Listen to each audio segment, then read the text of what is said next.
하나님의 섭리란 시편 105편 1절에서 4절, 16절에서 25절 말씀으로 오늘도 살아서 역사하시는 섭리의 하나님을 경험하기 원합니다. 하나님의 섭리는요, 선하신 하나님께서 모든 것을 창조하신 후에 그것을 우연이나 어떤 운에 맡기는 것이 아니고 하나님의 거룩하신 뜻을 따라 온 세상을 인도하시고 통치하셔서 이 세상에서 일어나는 그 어떤 일이라도 하나님의 질서를 따라 이루어져 나간다는 의미를 가지고 있습니다. 즉 하나님의 섭리란 두 가지 의미를 가지고 있어요. 원어적인 내용에서 보면 하나는 미리 본다. 하나님의 섭리, 이 섭리는 미리 본다. 예지라고 그러죠.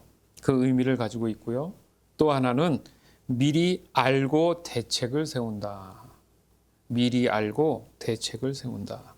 여러분, 우리의 삶에 정말 필요한 거 아닙니까? 이걸 우리는 일반적으로 지혜롭다 이렇게도 표현하죠. 그렇잖아요. 우리가 어떤 일을 함에 있어서 미리 볼 수만 있다면, 미리 알 수만 있다면 100이면 100 다 성공하겠죠. 그것을 섭리라고 합니다. 섭리. 그리고 일반 사전적 의미에서도 보면 이 섭리를 뭐라고 표현하냐면 자연계를 지배하고 있는 원리와 법칙 이렇게 나와요. 그러니까 이미 정해진 답이라는 거죠.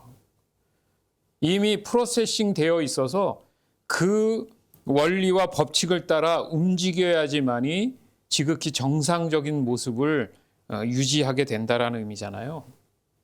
그러니까 새로운 것을 뭔가 만들어져 나가는 의미가 아니라 이미 있는 것을 우리는 발견한다. 우리 함께 나눴죠. 그리고 발견한 것이 어떤 원리와 어떤 법칙으로 이루어져 나가는지를 연구하는 거예요, 사람들은. 그렇죠? 그런 것은 거꾸로 생각해 보면 이미 다 무언가는 다 정해져 있다는 얘기죠. 그것을 섭리라고 정의했습니다. 우리가 깨닫고 알고 싶은 것은 성경적 의미잖아요.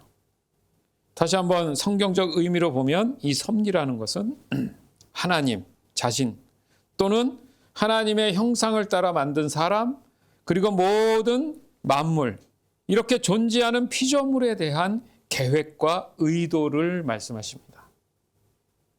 즉 세상과 우주 모든 만물을 다스리는 하나님의 뜻이죠. 여러분도 그렇잖아요. 뭐 기도하거나 뭐 할 때 하나님 뜻이 있겠죠. 이건 뭐예요? 하나님의 섭리 가운데의 모든 것은 이루어지는 것입니다. 라고 하나님을 고백하는 거죠. 예. 왜? 내가 하나님이 아닌 이상은 미리 볼 수 없고 미리 알고 대책을 세우는 경우가 없기 때문이에요. 미리 안다고 해서 대책을 세워놨는데도 어때요? 돌발 상황이 생깁니까? 안 생깁니까? 의도하지 않은 일들이 벌어져요? 안 벌어져요? 그러면 속상하죠. 힘들어요.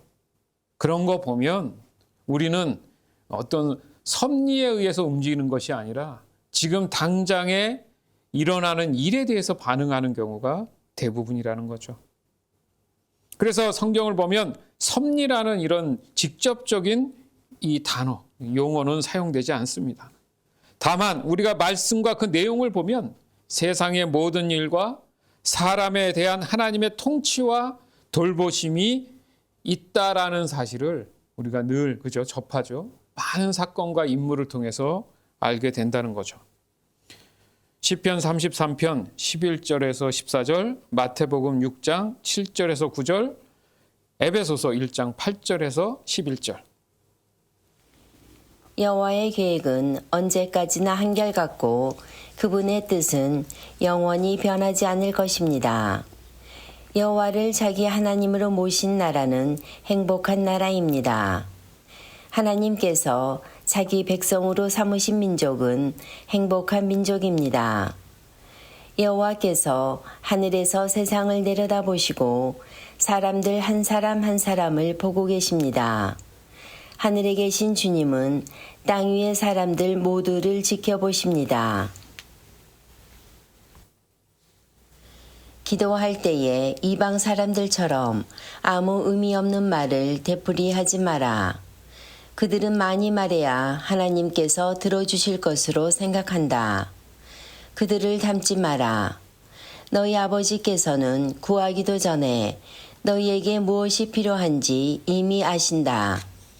그러므로 이렇게 기도하여라. 하늘에 계신 우리 아버지, 아버지의 이름이 거룩하게 여김을 받으소서. 하나님께서는 풍성한 지혜와 지식으로 우리에게 한 가지 비밀을 가르쳐 주셨습니다. 그것은 하나님께서 그리스도를 통해 우리를 구원하시려는 뜻을 가지고 계시다는 것이었습니다. 때가 되면 하나님은 그 계획을 분명히 이루실 것입니다. 땅과 하늘에 있는 모든 것의 으뜸이 되신 그리스도 예수 안에서 하나가 될 것입니다. 모든 것을 그의 뜻대로 이루시는 하나님께서는 오래전에 이미 우리를 하나님의 백성으로 예정해 놓으셨습니다. 아멘. 그러니까 섭리라는 단어를 쓰지 않아도 지금 우리가 내용을 읽어보면 그죠? 아, 섭리이구나 이게. 그걸 알 수가 있는 거죠.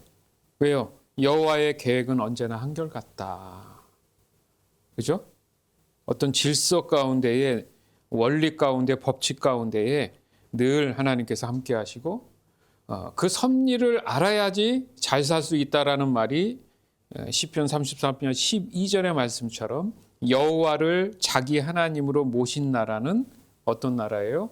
행복한 나라다. 왜요? 섭리를 아니까, 하나님을 아니까, 그래서 하나님께서 자기 백성으로 삼으신 민족은 행복한 민족이다. 너무 감사한 일이죠. 이걸 우리가 읽고 있다는 것 자체가 너무 감사한 거죠. 마태복음 6장 7절에서 9절 이하의 말씀이 바로 우리가 예배 때마다 하나님께 고백하는 주기도문을 왜 우리에게 알려주셨는지를 설명하는 게 뭐예요? 바로 섭리를 따라 너희가 살고 있기 때문에 늘 하나님께 감사와 영광을 돌리라는 의미란 말이죠. 그래서 기도할 때 의미도 없이 그렇게 하는 게 아니라 명확하게 무엇을 기도해야 될지를 알려주신 거죠. 그러면서 명확하게 얘기하신 분이 또 뭡니까? 그들을 닮지 마라. 하나님을 닮으라는 거죠. 네. 그들이 하나님이 아니고 섭리의 주체가 아니기 때문에 엉뚱한 길로 인도해 준다는 거죠. 그래서 그랬기 때문에 어떻게 기도하라고요? 이렇게 기도하라 하면서 하늘 아버지의 이름을 거룩하게 여겨라 이거예요. 왜요? 왜 거룩합니까? 구별되어 있다는 거죠, 하나님이. 그러니까 하나님의 섭리를 따라 우리는 살아가는 사람으로서 하나님만이 나를 선한 길로 인도하실 수 있기 때문에 그 하나님을 인정해라 이거죠. 더 중요한 게 뭡니까? 에베소서 1장 8절에서 11절 말씀이 전 참 중요하다고 생각해요. 왜요?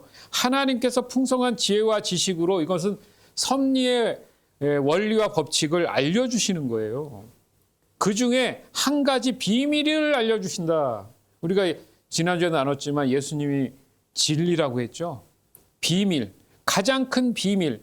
사람들로 하여금 이 비밀이 가장 큰 이유를 인식해야 되는데 뭡니까? 영생을 얻는 방법.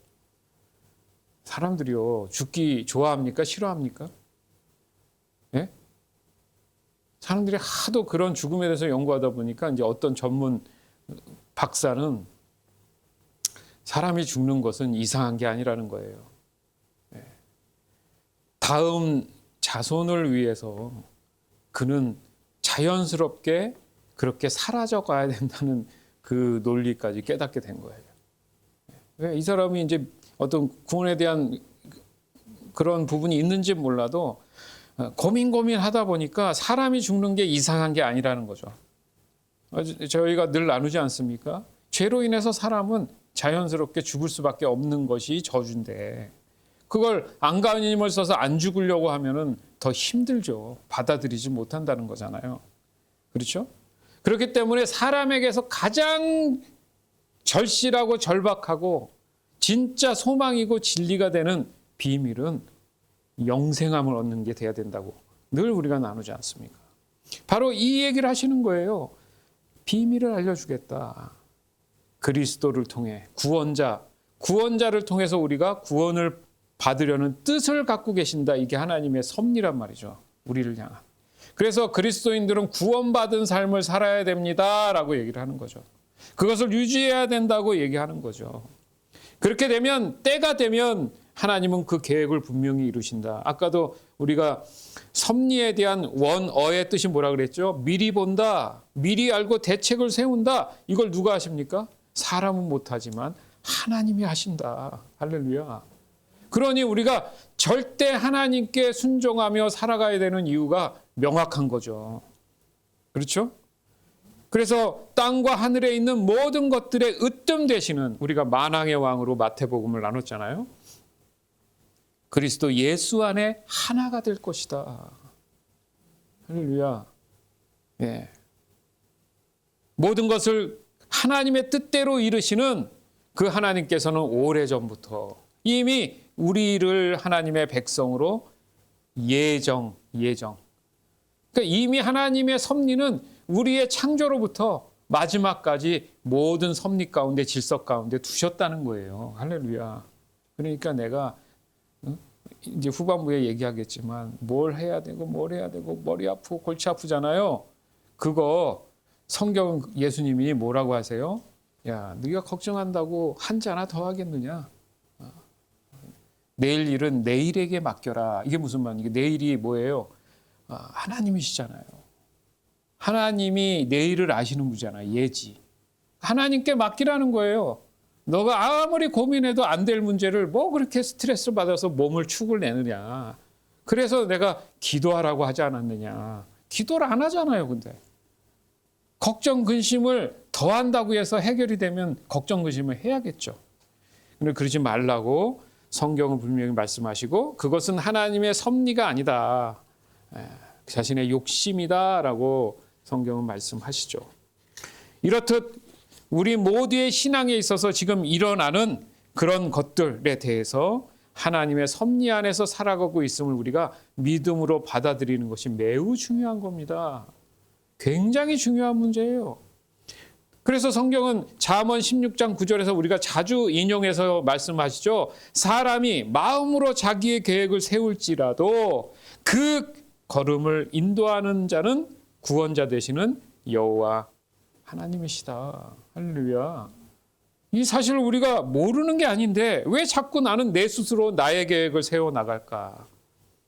그게 아까도 사람이 당연히 죽는 것처럼 자연스럽게 사람들은 하나님을 모르기 때문에 자기 스스로 뭔가 계획을 짜야 된다는 불안감이 있어요. 근데 미래를 볼 수 없기 때문에 일단은 마음이 편하려면 어떤 정리된 계획이 필요한 거예요. 그 사람한테. 그렇죠? 이걸 해놓으면 되든 안 되든 뭔가 이룬 것 같으니까. 이해되시죠? 무슨 말인지 알잖아요. 그러나 하나님은 그래 열심히 했네. 그런데 내가 만들어 놓은 질서, 섭리는 그게 아니구나. 미안하다. 그러면 사람들이 믿음이 약하면 낙심하고 실망하고 하나님을 원망하죠. 오해한다는 얘기예요. 그래서 지금의 고난에 대해서 참 소망을 갖는 사람들은 도리어 하나님을 더 의지하는 이유가 거기 있습니다. 왜? 하나님의 섭리를 더 따르려고 한다는 거죠. 아, 하나님이 더 놀랍고 큰 비밀을 갖고 계시는구나. 나는 그 사실을 알기 때문에 지금 이 현상에 대해서 내가 어떠한 판단도 하지 않을래 한다는 거죠. 이것은 설명이 좀 더 필요합니다. 사실은. 이걸 뭐 단순하게 그렇다 안 그렇다 할 수는 없지만 전반적으로 말씀이 얘기하는 큰 틀은 바로 그런 의미가 있다라는 거죠. 우리가 잘 아는 요셉이 이런 동일한 고백을 했지 않습니까? 모든 것은 하나님의 뜻을 성취하기 위한 것입니다 라고 결국 그 형들 앞에서 고백을 하죠. 따라서 사람이 복을 누린다, 복을 받는다는 그 의미의 참 뜻은 바로 사람 스스로 만들어 간다는 게 아니라 하나님의 섭리를 따라 일상을 살아가는 자기 자신을 발견하는 거구나. 시작. 죄송해요. 예. 사람이 복을 누린다는 의미는 사람 스스로 만들어가는 것이 아니라 이게 중요합니다. 하나님의 섭리를 따라 일상을 살아가는 내 자신을 발견하는 거예요. 내 자신을 발견하는 거예요. 내가 하나님의 섭리를 따르려고 하고 있구나라는 사실을 인식하는 거죠. 아, 목사님 그걸 어떻게 알죠? 사실 생각보다 답은 간단합니다. 너무 잘하는 거예요. 말씀에 순종하는 삶을 살아가는 내 자신을 발견하면 돼요. 똑같은 말이거든요. 여러분 내일부터 또 열심히 일도 하시고 여러 가지 일 하지 않습니까? 그러면 바쁘다는 이유로 내가 얼마나 하나님의 말씀을 사모 사랑함으로 펼쳐보거나 묵상하거나 그런 시간을 내가 얼마나 보내고 있느냐? 이게 답이에요. 그렇지 않고 하루 종일 일주일 내내 정신없이 있다가 세상에 있는 모든 것들을 걱정 근심하다가 아니면 거기에 내 마음을 다 뺏겼다가 잠깐 주일날 와가지고 앉아 있으면요 머리가 하얗습니다. 머릿속이 하얘요. 무슨 말인지도 모르고 이해도 안 되고 그런 경험들 많으시잖아요. 그리고 앉아 있어도 계속 딴 생각하게 되고 왜? 준비가 안 됐으니까. 무슨 말입니까? 하나님의 섭리 가운데 내가 살아가고 있는 것이 아니라 내 뜻대로 지금 살아가는 내 자신을 지금 나는 발견한 거예요. 거꾸로 한 주간의 삶에 늘 말씀 가운데 내가 기도함으로 어떻게든 하나님 앞에 먼저 무릎 꿇는 그런 모습을 통해 한 주간 보냈던 분들은 주일 이 예배가 그렇게 가슴 벅차고 감격스러울 수가 없다라는 거죠. 기다려지고 자신의 신앙과 믿음에 대한 확증을 얻고 그래서 하나님께 찬양할 때 눈물도 나는 거 아니겠습니까? 다시 말해서 하나님의 섭리는 하나님의 뜻을 행하는 그 행한 대로 결국 하나님의 말씀이 성취되어 나가는 것을 얘기해요. 그걸 어떻게 사람이 거스릅니까? 그게 대표적인 게 바벨탑 사건이에요. 사람이 어떻게 하나님을 거스르려고 합니까? 감히. 그거는 정말 신성모독이고 맞죠? 빨리 지옥으로 가겠다는 겁없는 무식한 행동이죠. 생각이고 판단이죠. 따라서 우리에게 허락하신 하나님의 섭리의 그 내용들을 우리가 늘 접해야 된다. 그건 성경밖에 없어요. 그래서 아까 말씀드린 거죠. 우리는 말씀 없이 하나님의 섭리를 따라 살아가는 내 자신을 발견할 수 없다라는 겁니다. 우리가 어떻게 범사에 감사하죠? 어떻게 쉬지 말고 기도하죠? 어떻게 말씀을 주야로 묵상하죠? 또 어떻게 예배자의 삶을 유지해 나가죠? 그것은 바로 하나님의 섭리에서 말씀하시는 바로 감사. 이 감사가 바로 모든 것을 하나님이 이루셨다는 확증이 있을 때 감사가 가능하죠. 두 번째, 쉬지 말고 기도하라는 의미를 우리가 하나님의 섭리로서 어떻게 이해하죠? 결국 하나님의 그 뜻을 내가 구하고 있다라는 의미가 저는 하나님의 섭리대로 살고 싶어요. 무엇을 하면 됩니까? 이게 기도 아닙니까? 맞죠? 그러면 말씀을 기억나게 하시고 섭리를 기억나게 하셔서 그대로 따라가기만 하거라. 맞잖아요. 여러분들이 비행기를 타거나 뭐 할 때 어때요? 딱 정해진 그 루트를 따라 가야 되잖아요. 거기서 만약에 저는 이쪽으로 갈 거예요 하면 잡혀갑니다. 맞죠? 공항에 가면. 그 줄 따라 계속 그 가야 되잖아요. 절대 다른 데 못 가요. 나가지도 못하. 그래야 제 시간에 비행기를 탈 수 있듯이 그게 섭리인 거예요. 하나님의 섭리는 이 말씀을 따라 내가 쭉 줄을 따라 갔을 때 그 사람에게 하나님이 창조하신 이유를 명확히 깨닫게 하셔서 온전한 길로 가는 것. 이게 복된 길이 된다는 거죠. 또한 우리가 말씀을 주야로 묵상하는 이유, 하나님의 섭리에서 볼 때 어떻게 하는 것이 내가 무엇을 해야 하는 것이 맞는지 그건 성경을 봐야 되기 때문에 주야로 묵상해야 되는 거예요. 여러분 중요한 일이 있으면 맨날 어떻게 합니까? 그 일에 대해서 찾아보고 펼쳐보고 맞죠? 어떤 날은 잠을 못 이뤄서 다시 한번 일어서 보고 뭐 그러지 않아요? 그 똑같은 거죠. 내가 하나님의 섭리에 따라 복된 삶을 살 수 있다면 자다가도 말고도 기억나야죠. 기억나게 하시는 그 내용들을 또 찾아보게 되겠죠. 이 모든 것이 곧 하나님을 창조주로 인정하는 그 의미이기 때문에 감사의 기도와 말씀으로 기도하는 그 예배자의 삶을 살아갈 수 있다는 겁니다. 그런데 사람들은 여기서 의문을 제기합니다. 사람들 보니까 자유의지가 있어서 자기가 원하는 것도 하고 그렇게 살지 않습니까? 여러분, 이것은 너무나 많이 우리가 나눈 내용이에요. 맞습니다. 자유의지지만 면밀히 따지면 우리가 섭리로 해석한 자유의지는 수동적 자유의지다. 맞죠? 결국 하나님의 섭리에 내가 순응하고 가장 좋은 선택을 하나님께 온전히 맡길 때 나를 창조하신 하나님의 그 하나님 섭리를 따라서 내가 가장 선한 길로 인도함을 받는 거다. 이거잖아요. 따라서 하나님의 섭리는 어떤 운명이나 우연한 사건으로 이루어지는 것이 아닙니다. 즉 섭리는 오직 하나님께서 영원 전부터 자신의 지혜와 그 의지로 자신이 하나님이 하실 일들을 이미 정해놓은 것을 성취해 나가시는 것을 우리는 깨달아야 됩니다. 다시 말해서 모든 창조물들을 보존하시고 또한 세상에 생성되고 만들어진 모든 일들을 주관하시고 그리고 만물을 그 정해해 주신 그런 목적을 따라서 인도하시는 하나님의 모든 일하심의 사역을 의미하는 겁니다. 이러한 하나님의 섭리는 사람의 어떤 이성이나 모든 어떤 지식이나 이런 걸로 알아낼 수가 없고 깨달을 수도 없는 오직 하나님의 영역인 거예요. 그래서 아까도 너희에게 아주 중요한 비밀을 하나 알려주겠다 이렇게 얘기하신 거죠. 하나님의 보이지 않는 하나님의 미래를 알고 준비할 수 있는 그 비밀을 알려줬다는 것은 하나님의 섭리를 알려주신 겁니다. 단지 하나님의 섭리를 깨닫고 순종할 수 있는 유일한 방법, 오직 믿음 곧 신앙의 영적인 눈으로 말씀으로 기도하는 그런 예배자의 관점을 가지고 늘 우리의 삶을 해석해 나가는 것이 매우 중요한 일이다. 이렇게 우리가 생각해 볼 수 있습니다. 시편 105편 1절에서 4절. 여호와께 감사하며 그분의 이름을 부르십시오. 그분이 행하신 일들을 모든 나라에게 알리십시오.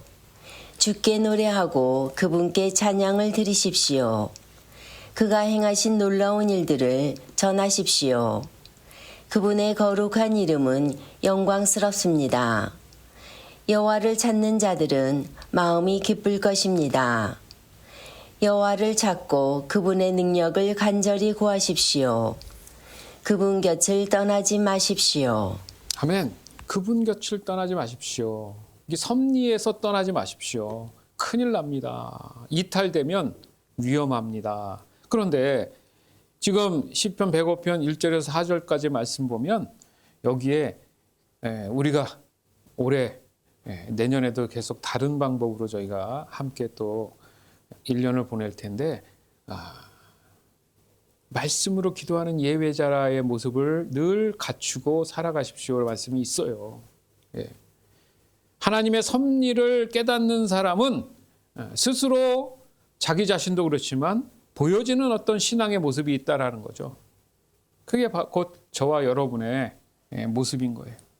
오늘 말씀 여기 지금 말씀처럼 보더라도 구원자에게 여호와 하나님께 감사로 예배하는 말씀으로 기도하는 그런 삶을 요구하고 계신 것을 알 수 있잖아요. 맞죠? 그분의 이름을 불러라. 또 행하신 일들을 모든 사람들에게 알려라. 노래해라. 찬양해라. 뭐 이런 거잖아요. 맞죠? 거룩한 이름의 영광. 또 여호와를 찾는 자들은 마음이 기쁠 것이다. 그러면서 기도하라는 게 간절히 구해라. 이게 다 늘 반복되는 말씀 같아도 하나님의 섭리 안에 있음을 인정하라는 뜻입니다. 결국 하나님의 섭리를 따라 살아가는 것이야말로 구원받은 사람으로서 살아가는 그리스도인의 진정한 모습이 되는 것이구나. 그런 모습으로 살아간 사람이 있지요. 오늘 본문에도 나오는 바로 요셉이죠. 그는 말씀으로 기도하는 예배자의 삶을 신실하게 살아갔습니다. 장소와 상관없이 어떤 환경과 상관없이 그는 그가 가지고 있었던 하나님의 섭리를 따라가는 그 삶을 유지해 갔던 사람이에요. 그러나 그가 하나님의 섭리를 어떤 그런 결과를 경험했음에도 불구하고 그의 삶은 수많은 어려움과 외로움과 두려움의 연속이었어요. 원망해야죠. 자기가 원한 것도 아닌데 말이 그렇지 요셉의 삶이 얼마나 파란만장했습니까? 요셉은 자신이 버림받은 존재라고 그 어린 나이였으면 생각했을 거예요. 맞죠? 그럼 삐딱해질 수 있잖아요. 그리고 더 이상 내가 살 의미가 뭐가 있을까? 그랬을 거 아닙니까? 모든 것을 포기하고 싶었겠죠. 그러나 그는 다른 사람과 다르게 늘 무언가에 당당했어요. 맞죠? 왕 앞이던 누구 앞이던 눈치 보지 않고 당당했어요. 마치 다윗처럼, 골리앗 앞에 다윗처럼 저 친구가 도대체 어디서 저 여유와 당당함이 나올까? 그리스도인들이 가져야 될 섭리에 관한 신실한 믿음의 모습이 바로 이 요셉에게 있었다는 거죠.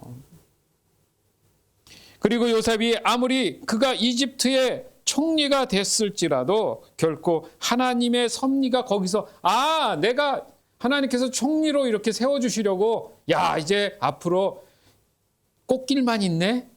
이게 하나님의 섭리의 완성이구나 이렇게 생각하지 않았어요. 여러분 우리가 그렇게 생각할 수 있잖아요. 뭔가 기도해서 뭔가 큰 사건이 나고 뭐 사업이 잘 되고 뭐가 잘 되고 해서 하나님의 섭리 가운데 이렇게 됐구나. 그게 다가 아니라는 거죠. 요셉은 그게 다가 아니라 정말 하나님이 원하시는, 왜요? 아까도 말씀드렸죠. 가장 큰 비밀이 뭡니까? 구원이잖아요. 예수 그리스도 동안 구원의 일을 그 섭리를 이루시고자 지금 나를 이렇게 하고 계시는구나를 깨달은 거죠. 그렇죠? 그래서 결국 어떻게 됩니까? 그가 본 하나님의 섭리를 위한 사역의 뜻은 자기 자신의 가족과 이스라엘을 기근에서 구해내셔서 안전한 곳에 와서 정착하는 그 과정에 자기 자신이 있었음을 알고 참 하나님은 선하시구나. 이것을 알게 된 거죠. 그리고 요셉은 결과적으로 볼 때 자신의 직위나 권력에 집착하지 않았어요. 사실 그렇지 않습니까? 왕이 신뢰했어요. 네가 다 알아서 나 맡아서 살림도 다 알아서 하고 다 알아서 해. 이거 엄청난 권력이에요. 하나님 주셨으니까 저 권력 좀 할게. 왜 저 고생했지 않습니까? 진짜 어린 나이에 내가 진짜 얼마나 고생했어요? 라고 할 수 있죠. 이 정도는 하나님 괜찮지 않습니까? 눈 감아주세요. 할 수 있죠. 맞지 않습니까? 충분히 하나님을 등질 수 있었죠. 왜? 성경을 보니까 그럴 인물들이 굉장히 많아요. 맞죠? 교회가 커지고 사람들이 많아지고 재정이 커지고 안타까운 건 공통점은 결과적으로 많은 분들이 실족하고 넘어지는 것을 우리는 너무나 많이 보고 있어요. 도리어 그것이 내게 독이 된다면 도리어 없는 게 낫겠죠. 그러나 요셉은 굉장히 하나님 보실 때 놀라운 믿음을 갖고 있었습니다. 그런 게 중요하지 않았어요. 굉장한 거예요, 여러분. 진짜 굉장한 거예요. 이런 권력과 위치에 있으면 사람이 이상해진단 말이에요. 그러나 요셉은 신실했습니다. 요셉의 신앙은 절대 그러지 않았다는 거죠. 왜? 확고한 하나님의 섭리를 믿음으로 인해서 끝까지 그 섭리를 따라간 사람이기 때문에 그런 거예요. 볼까요? 시편 105편 16절에서 25절. 주께서 그 땅에 기근을 내리시고 모든 식량 공급을 막으셨습니다. 그리고 먼저 한 사람을 보내셨는데 그가 종으로 팔렸던 요셉이었습니다. 사람들이 그 발에 족쇄를 채우고 목에는 쇠사슬을 메었습니다. 그러나 마침내 그가 예언한 것이 이루어지게 되었습니다. 여호와의 말씀이 요셉의 진실을 보여준 것입니다. 왕이 사람을 보내어 그를 풀어주었습니다. 민족의 통치자가 그를 풀어준 것입니다. 그리고 그가 요셉에게 그 나라 일을 맡겼습니다. 요셉은 왕의 모든 소유를 맡아 관리하게 된 것입니다. 왕자들을 마음대로 가르치고 장로들에게 지혜를 가르치게 되었습니다. 그때 이스라엘이 이집트로 들어가게 되었습니다. 야곱은 함의 땅에서 외국인처럼 살게 된 것입니다. 여호와께서 자기 백성을 크게 번성하게 하셨습니다. 그들의 적보다 더 많고 강하게 하신 것입니다. 주께서 이집트 사람들이 그 백성을 미워하도록 만드셨습니다. 주의 종들을 괴롭히게 하셨습니다. 보세요. 하나같이 다 하나님이 하셨잖아요. 맞죠? 여러분, 이 말씀을 보면 그래요. 기근도 하나님이, 주께서 그 땅에 기근도 주셨고 또 식량 공급도 막으셨고 이것도 다 섭리잖아요. 그리고 17절에 보니까 먼저 한 사람을 보낸 것도 하나님. 맞죠? 그게 요셉이었어요. 그리고 하나님이 하신 일이 사람들로 하여금 족쇄를 채게 하고 이런 모습도 하나님. 왜? 명분을 지금 만들어 주시잖아요. 그러니까 사람들이 볼 때 자기 자신, 요셉 자신도 이게 하나님 계신 게 이렇게 생각할 수 있는데 큰 그림이 있으셨다는 거죠. 근데 요셉은 그 큰 그림을 아신 거예요. 지금 당장 힘들고 어려운 것만 생각한 게 아니라 그리고 마침내 19절에 보니까 그 예언한 아까 섭리의 뜻이 미리 알고 대책을 세운다잖아요.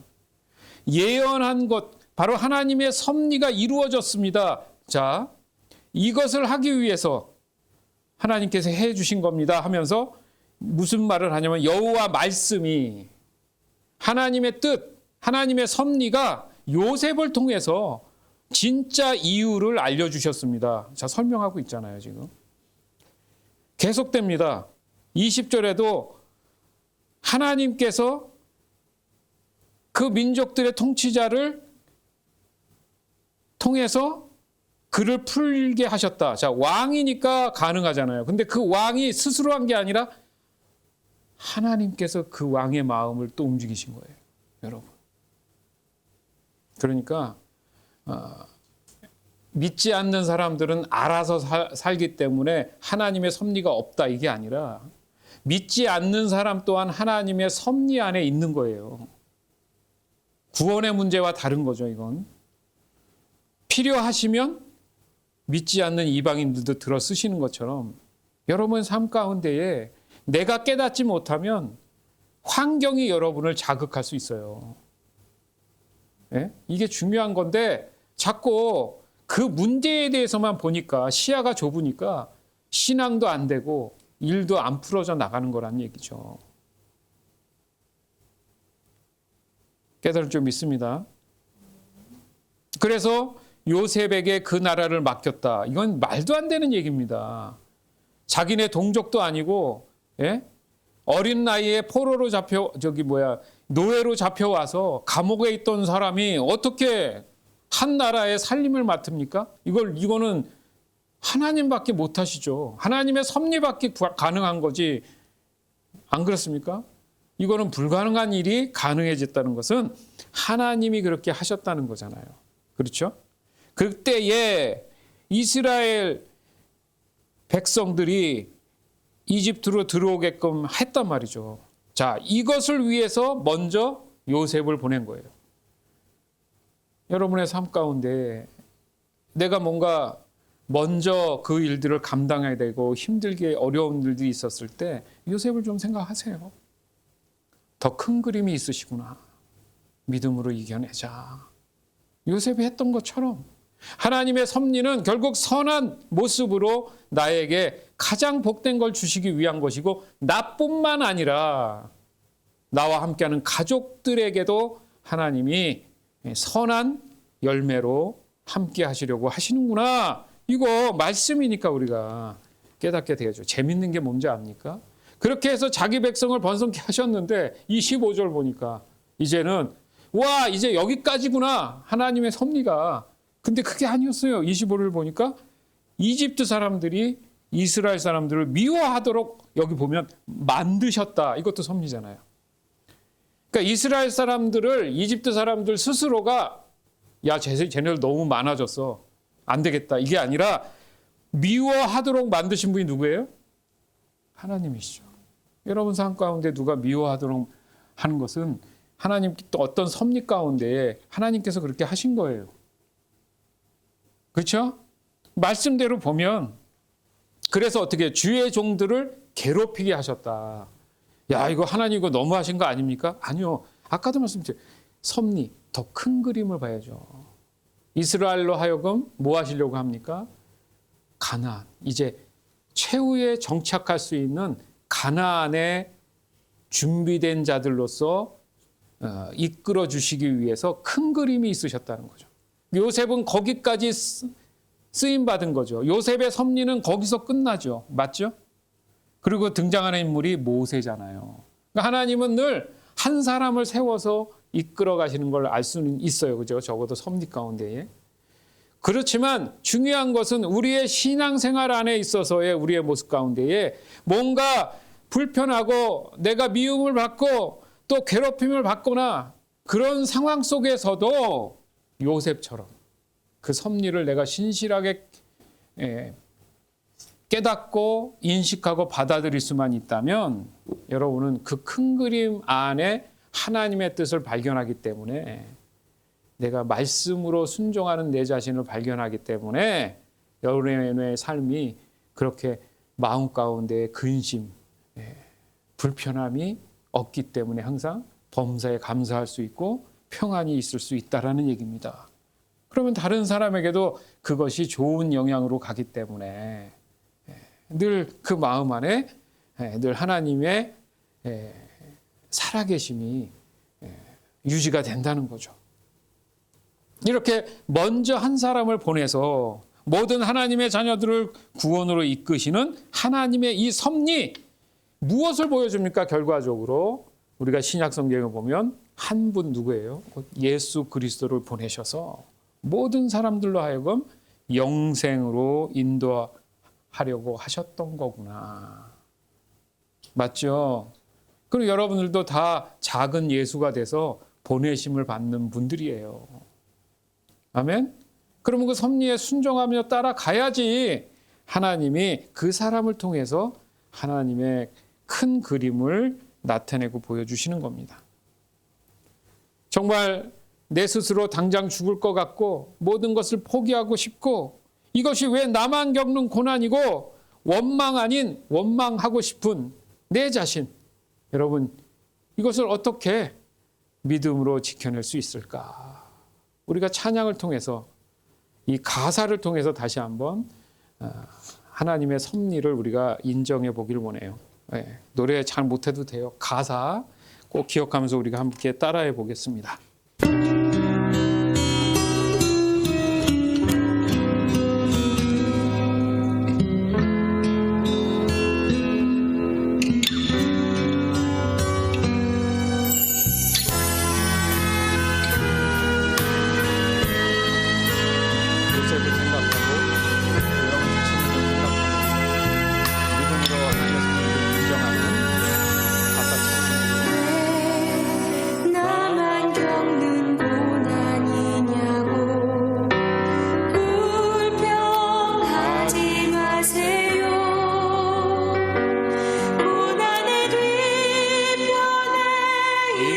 주님이 주신 축복 미리 보면서 감사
주 안에서 사랑하는 여러분, 마음에 드는 그런 걱정들은 하나님이 주시는 것이 아닙니다. 섭리가 아니에요. 그것은 사탄 마귀가 그 믿는 자녀를 실족시키기 위한 미혹입니다. 반면에 지나친 교만이나 이기심 또한 미혹이에요. 그래서 걱정이나 교만이나 이기심을 성경은 죄라고 합니다. 죄는 벗어나고 이탈된 거죠. 섭리에서 벗어나고 이탈된 거기 때문에 그래요. 죄가 곧 사탄 마귀니까요. 가장 심각한 걱정은 미리 하는 겁니다. 교만도 이기심도 다 미리 하는 거예요. 일어나지도 않을 그런 일들을 미리 걱정하는 것. 이것은 시간 낭비, 건강 낭비, 물질 낭비, 신앙 낭비인 겁니다. 이 모든 것은 하나님의 섭리를 거스르는 거예요. 지금 이 순간 살아가는 이 시간 안에 늘 마음의 평안이 넘치기 위해서는 하나님의 섭리로 반드시 선하신 그 하나님의 은혜와 사랑에서 우리 모두가 시작되고 있음을 깨달아야 될 줄 믿습니다. 따라서 하나님의 섭리란 나를 나되게 만드신 하나님의 은혜와 사랑에 있음을 다시 한번 오늘 말씀을 통해 확증하고 늘 말씀으로 기도하는 예배자의 삶을 유지해 나가는 저와 여러분이 되기를 주 예수 그리스도 이름으로 간절히 축원합니다. 아멘. 사도행전 2장 23절. 이 예수님은 여러분에게 넘겨졌고 여러분은 악한 사람들의 손을 빌어 예수님을 십자가에 못 박아 죽였습니다. 이 모든 일을 하나님께서는 이전부터 알고 계셨을 뿐만 아니라 여러분이 행한 일도 하나님께서 오래전에 세워놓으신 계획대로 된 것이었습니다. 아멘.